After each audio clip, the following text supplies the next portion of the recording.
Tense বলতে সময়, সময় যে আমরা ঘড়ি পড়ে আছি এই সময়ের কথা বলছেন, হ্যাঁ সেই সময়ের কথাই বলা হচ্ছে, কিন্তু আরেকটু বিশালতায় আমরা এই বিশাল ব্যাপারটাকে বুঝবো। টেন্স একটা এমন জিনিস, ইংরেজি লিখতে গেলে প্রাথমিক যে জিনিসটা দরকার সেটাই কিন্তু টেন্স। এবং টেন্স কত রকমের হয় আর তোমরা অনেকেই বলবে এটা আমার জানার দরকার নেই। টেন্স তো আমরা সবাই জানি 3 রকমের হয়, প্রেজেন্ট টেন্স, পাস্ট টেন্স এবং ফিউচার টেন্স। তাহলে সেইটা নিয়ে আবার এত বড় ভিডিও তৈরি করার কি আছে, কিংবা এটা নিয়ে এত বকবক করার বা কি আছে? কিন্তু এই টেন্সটার উপর ভিত্তি করেই কিন্তু বহু কিছু ওলটপালট হয়ে যায়। ইংরেজি লিখতে বলার সময়, ইংরেজি বলতে বলার সময় আমরা টেন্স গুলিয়ে ফেলি বলেই কিন্তু সবচেয়ে বেশি সমস্যায় পড়ি।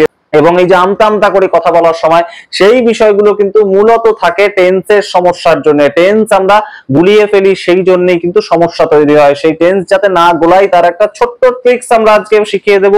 কোন সময় আমরা দাঁড়িয়ে আছি সেইটা সবার আগে নির্বাচন করতে শিখবো, তাহলে টেন্সের কিন্তু এক চুটকিতে সমস্তটা শিখে যাবো আমরা। প্রেজেন্ট টেন্স মানে আজকের সময়টা কিংবা এখনকার সময়টাকে বলা হচ্ছে প্রেজেন্ট টেন্স।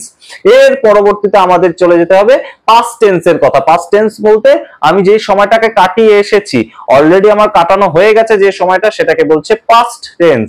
যারা জানো না একদম তাদের জন্য বলছি, যারা জানো তাদের জন্য পরের অংশে আসছি।